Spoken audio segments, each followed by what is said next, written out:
네, 이 새벽에 나오신 여러분들 주님의 이름으로 축복합니다. 네, 우리 말씀을 함께 나눌 텐데요. 호세아서 14장 1절부터 3절까지 말씀을 함께 보겠습니다.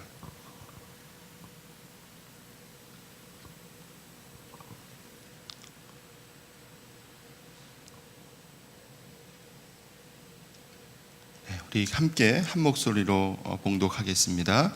이스라엘아, 네 하나님 여호와께로 돌아오라. 네가 불의함으로 말미암아 엎드러졌느니라. 너는 말씀을 가지고 여호와께로 돌아와서 아뢰기를 모든 불의를 제거하시고 선한 발을 받으소서. 우리가 수송아지를 대신하여 입술의 열매를 주께 드리리이다. 우리가 앗수르의 구원을 의지하지 아니하며 말을 타지 아니하며 다시는 우리의 손으로 만든 것을 향하여 너희는 우리의 신이라 하지 아니하오리니 이는 고아가 주로 말미암아 긍휼을 얻음이니이다 할지니라. 아멘. 여러분, 오늘은 우리 2014년도 우리 하반기를 시작하는 첫날이죠. 그리고 7월의 첫날입니다. 여러분, 항상 어떤 일을 하든지 첫 시간과 첫날과 그리고 첫 것을 하나님 앞에 드릴 때 하나님께서 기뻐 받으실 줄 믿습니다.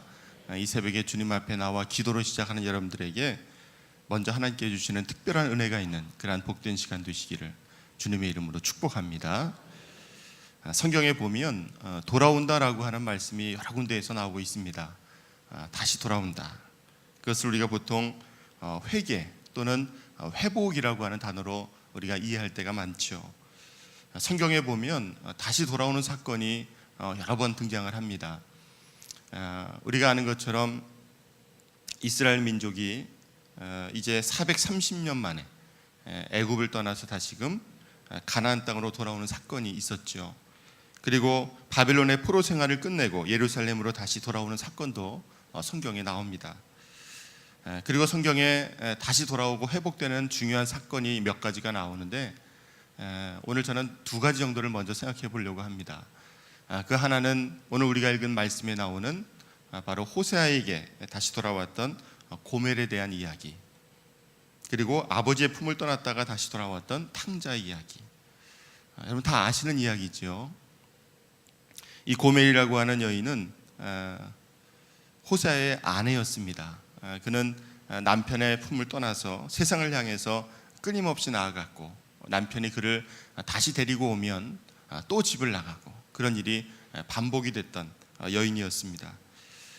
둘째 아들도 마찬가지죠. 아버지의 품에 있을 때는 편안하고 많은 것을 누릴 수 있었지만 그는 아버지의 품을 떠나서 세상을 향해서 그것이 더 좋은 줄 알고 나아갔다가 온갖 고생을 다하다가 다시 돌아온다라고 하는 이야기입니다.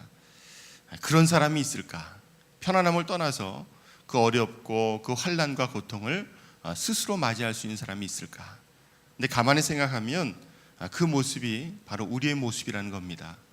하나님의 품에 있을 때 그토록 편안하고 기쁘고 감사한데 세상이 더 좋은 것 같아서 세상을 향해 나아가는 것이 우리의 모습이라는 거죠.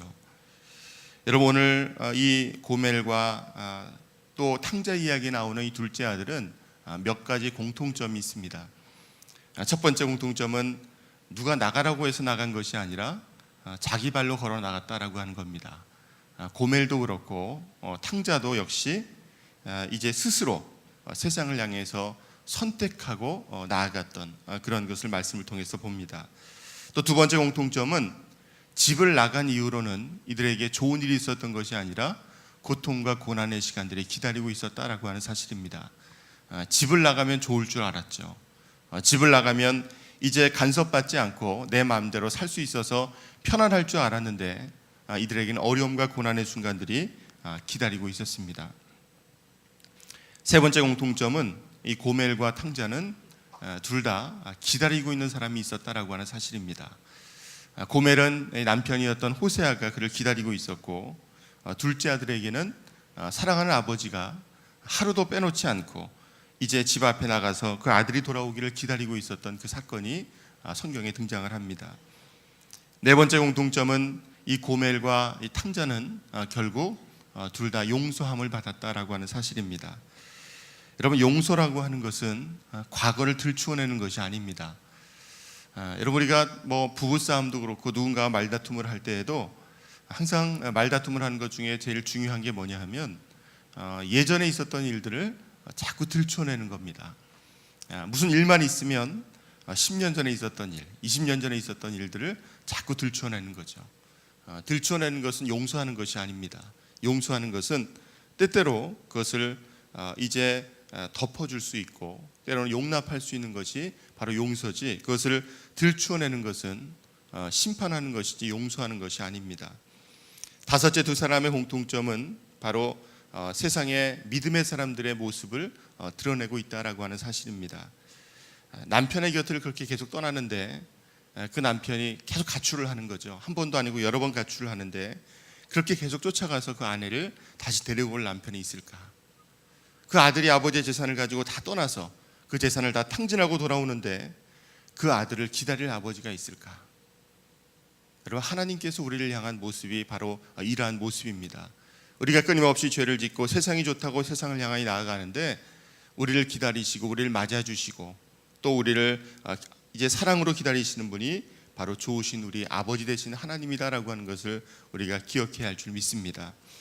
여섯 번째 둘의 공통점은 제 아무리 몸부림치고 떠난다 할지라도 결국은 다시 붙잡힌 바 된 삶을 살아간다라고 하는 사실입니다. 이런 멀리 간 것 같지만 그리 멀리 가지 않았습니다.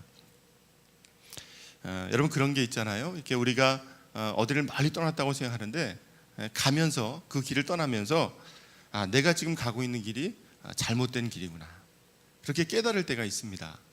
근데 지혜로운 사람은 내가 가는 길이 잘못된 길이라는 것을 깨달으면 다시 돌이키는 사람이 지혜로운 사람이죠. 근데 그렇게 하지 않고 자기가 가는 길이 잘못된 길인 것을 알면서도 그냥 쭉 가시는 분이 있어요. 계속 가는 거예요. 근데 나중에 어떤 문제가 발생하냐 하면 다시 돌아오려고 할 때 그 돌아오는 길이 너무 멀다는 거죠. 그냥 계속 가면요, 그게 좋을 것 같지만 다시 되돌아올 때 그 길이 너무 멀고 험난할 수가 있습니다. 여러분, 하나님께서는 이스라엘 백성들이 어떠한 죄 가운데 거하고 그들이 어떠한 죄를 저질렀든지 회개하고 돌아오면 그들의 삶을 받아주시는 분이 바로 좋으신 아버지 되시는 하나님이셨습니다. 여러분, 오늘 우리가 그런 생각 혹시 하지 않습니까? 누군가에게 전도할 때 가장 많이 하는 질문 가운데 하나가 뭐냐 하면 내가 지금까지 이렇게 큰 죄를 짓고 살았는데 하나님 앞에 내가 용서를 받을 수 있겠느냐, 그렇게 물으시는 분이 있습니다. 연세가 많으신 분들은 이렇게 대답하시죠. 내가 70평생 80평생 안 믿고 살았는데 내가 이제 와서 늦지막히 내가 예수를 믿고 내가 구원을 받을 수 있겠느냐, 그렇게 말씀하시는 분이 있습니다. 여러분, 하나님께서는요 끝까지 기다리시죠. 돌아오기를 기다리시고 그가 하나님 품에 안기기를 원하고 계십니다. 오늘 저는 이 새벽에 우리의 모습을 돌아보면서 나는, 여러분 그렇지 않습니까? 이 새벽에는 나와 계시고 내가 교회에 빠지지도 않고 내가 열심히 신앙생활을 한다고 생각하지만 여러분, 끊임없이 우리 마음에는 세상 것들과 또 하나님 앞에서 끊임없이 갈등하고 고민하고 무엇을 선택해야 할지 그렇게 살아가는 것이 여러분 우리의 모습이 아닙니까? 여러분, 저는 오늘 이 본문을 함께 나누면서 이런 질문을 함께 나누기를 원합니다. 왜 돌아와야 될까? 왜 돌아와야 될까? 물론 답은 명확하지만 그것을 우리가 분명히 생각해야 하는데 오늘 본문의 1절의 말씀에 보면 이렇게 말씀하죠. 이스라엘아, 네 하나님 여호와께로 돌아오라. 여러분, 돌아오긴 하는데 누구에게 돌아와야 하는가를 분명히 알아야 됩니다. 바로 하나님께로 돌아와야 된다는 거죠. 여러분, 추상적인 대상이 아니라 하나님께서는 인격적인 대상이십니다. 우리가 세상을 향하여 떠나갔다가 우리를 맞아주시고 기다리시는 분이 바로 우리 하나님이시라는 거죠. 여러분, 집을 나갔던 탕자는 어땠습니까? 다시 돌아올 때 마음에 걱정이 한 가지 있었어요. 그게 뭐냐 하면 내가 이렇게 재산을 탕진하고 돌아오는데 아버지께서 나를 받아주실까? 내가 이렇게 아버지에게 손해를 끼쳤는데 아버지께서 나를 받아주실까? 그런 걱정이 있었어요. 그냥 내가 이제는 가서 아들이라 칭함을 받는 것이 아니라 내가 종의 삶을 살아야 되겠다, 그렇게 생각하고 돌아오게 됩니다. 여러분, 고멜도 마찬가지죠. 남편을 떠나서 그는 더 좋고 더 행복한 시간들이 있을 줄 알았는데 어려움 가운데 고통 가운데 거하면서도 남편에게로 돌아올 수가 없었습니다. 이제 그 남편이 그 고멜을 찾아서 헤매다가 결국 그 아내를 찾아서 다시금 데려오는 그 사건이 호세아서에 등장을 합니다. 여러분, 우리가 오늘 말씀에 나온 것처럼 하나님께로 돌아오지 않으면 우리는 엎드러지게 되지요. 엎드러지게 된다는 것은 바로 우리가 넘어지고 깨어지고 상처를 받는다라고 하는 뜻입니다. 여러분, 사람들은 한 번 넘어지고 한 번 깨어지면 여러분 얼마나 그게 아프고 힘들고 고통스러운 순간입니까? 여러분, 그때라도 깨닫고 돌아와야 되는데 우리가 돌아오지 않으면 점점 더 힘들고 더 고통스러운 시간으로 나아갈 수밖에 없습니다. 여러분, 저는 오늘 우리가 왜 돌아와야 될까? 분명한 것은 너무 멀리 가기 전에 하나님 앞에 다시금 돌아와야 된다라고 하는 것을 여러분 분명히 기억해야 할 줄 믿습니다. 여러분, 교회로 와야 되는 것도 답일 수 있지만 하나님께로 돌아오셔야 돼요. 여러분, 우리가 교회에 나오는 것이 답이 아니고 내가 하나님을 내 마음의 중심으로 모시고 또 그분을 섬기는 삶을 살아가야 할 줄 믿습니다. 이런 몸만 여기 나와 있는 것이 아니고 내 마음의 중심을 하나님 앞에 드릴 수 있어야 됩니다. 여러분, 목사는 여러분이 나와 있는 모습을 보면서 감사하잖아요. 예배하고 신앙생활하는 모습 보면서 감사할 수 있지만 하나님께서 여러분들의 마음의 중심을 보십니다. 정말 내가 중심을 들여 하나님을 섬기고 있는가? 정말 저 사람이 하나님 앞에 나와서 예배하고 하나님 앞에 중심을 드리고 있는가? 이런 그 모습을 우리 하나님께서 보시는 줄 믿습니다. 두 번째로 우리가 어떻게 돌아와야 될까? 2절 말씀에 보면 너는 말씀을 가지고 여호와께로 돌아오라 라고 그렇게 말씀하고 있습니다.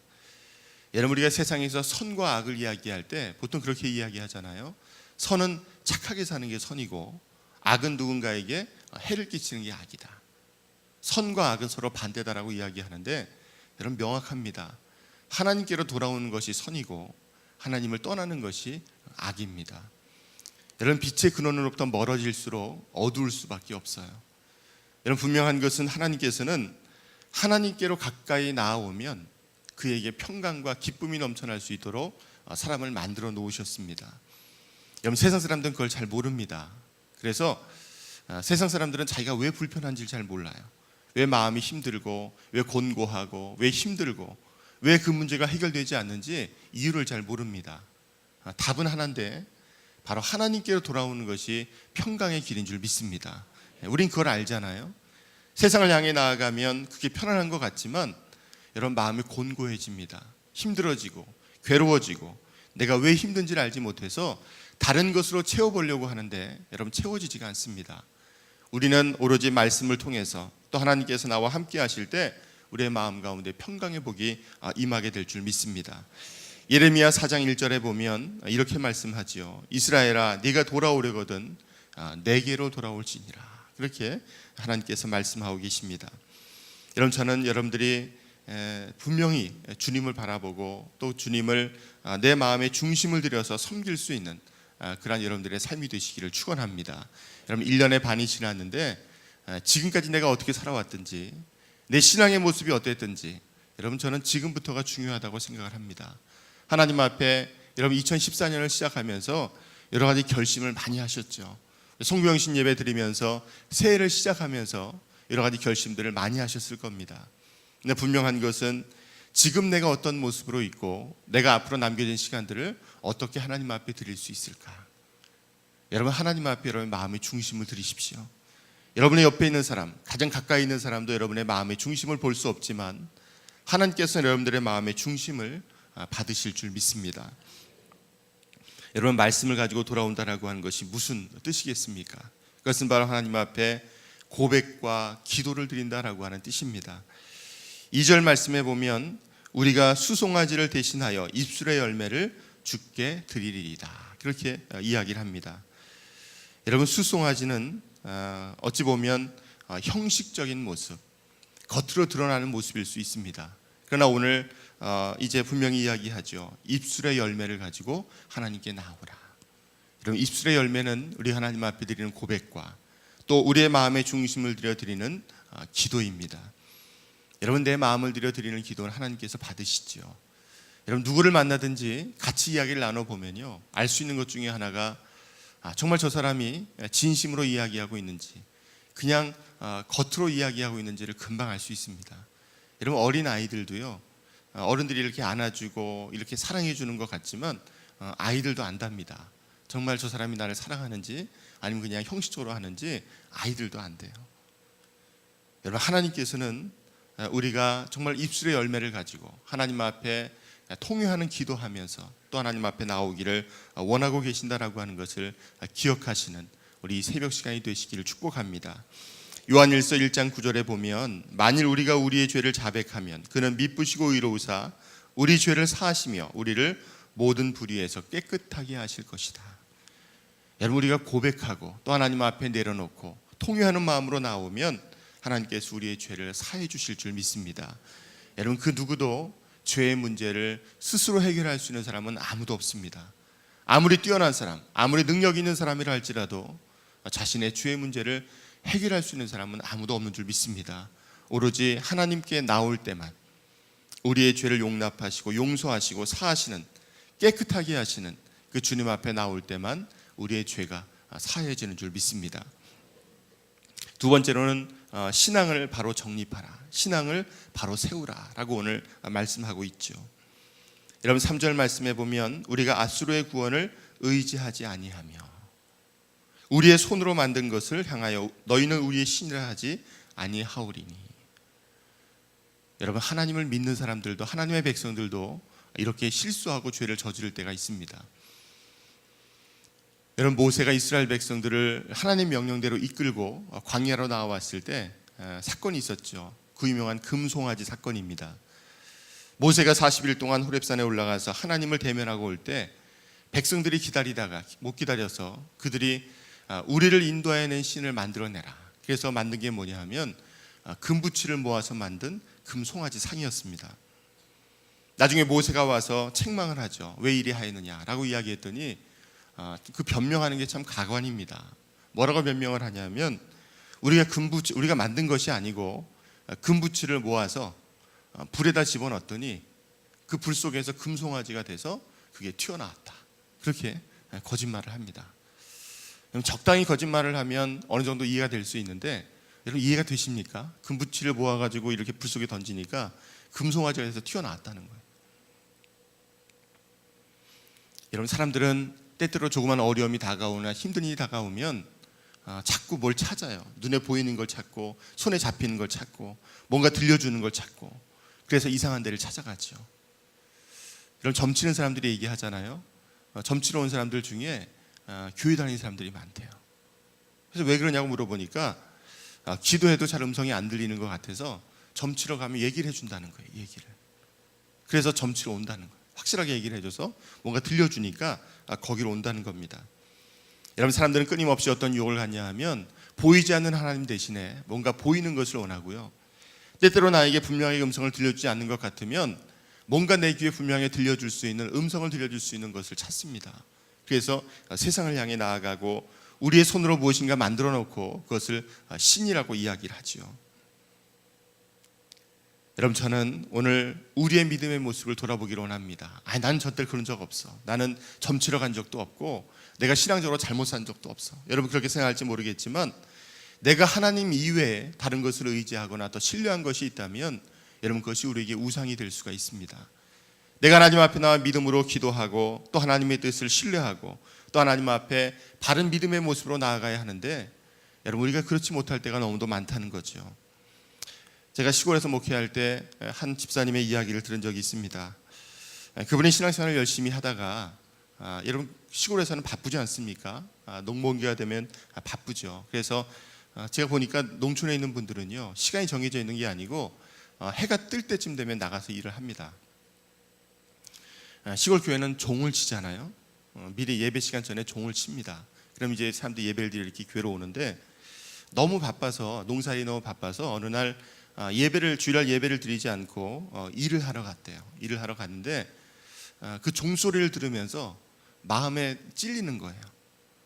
내가 예배를 드리러 가야 되는데 내가 바빠서 이렇게 예배를 못 드리는구나. 그렇게 하면서 마음에 죄책감이 들더랍니다. 그런데 그 다음 주도 교회를 가지 않고 그 다음 주도 가지 않고 몇 주를 빠졌어요. 그리고 한 달, 두 달이 지나가니까 그 다음부터 어떻게 되냐 하면요, 종소리가 안 들리더랍니다. 종은 안 쳤을까? 종은 쳤죠. 쳤는데 그 종소리가 안 들리더라는 거예요. 왜 그랬을까요? 여러분, 처음에는 그 종소리를 들으면서 생각했습니다. 예배해야 되는데.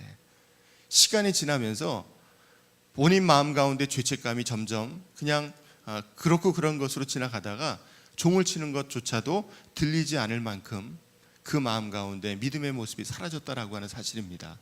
여러분, 누구도 예외가 아닙니다. 예배를 소홀히 하고 예배를 멀리하고 하나님 앞에 나오지 않으면 여러분, 그렇게 되는 것은 한순간이에요. 내가 믿음을 쌓아가는 것은 시간이 필요하지만 믿음이 허물어지는 것은 여러분, 한순간에 그 믿음이 허물어질 수가 있습니다. 여러분, 하나님 앞에 예배하는 것, 또 하나님 앞에 나오는 것을 여러분, 기쁨으로 나올 수 있는 여러분들의 삶이 되시기를 축복합니다.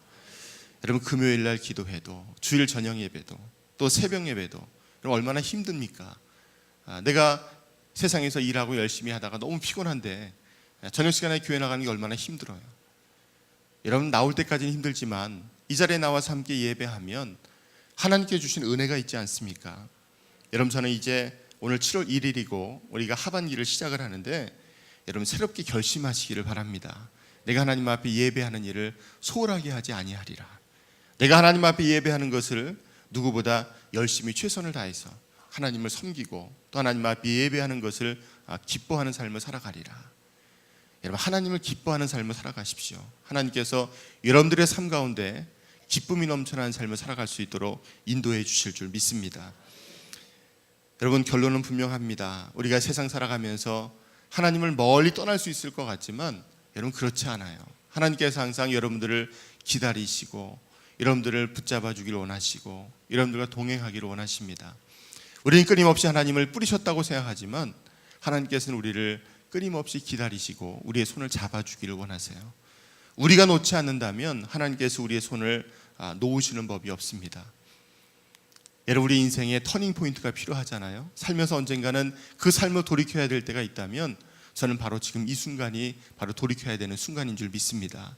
내가 지금 하나님의 말씀을 듣고 깨달았다면, 내가 하나님의 말씀을 듣고 그 말씀대로 살아야 한다고 결심했다면, 내가 하나님 앞에서 믿음의 모습을 바로 세워야 된다라고 분명히 결심했다면 여러분, 그 결심한 것을 실천할 수 있는 여러분들의 삶이 되시기를 축원합니다.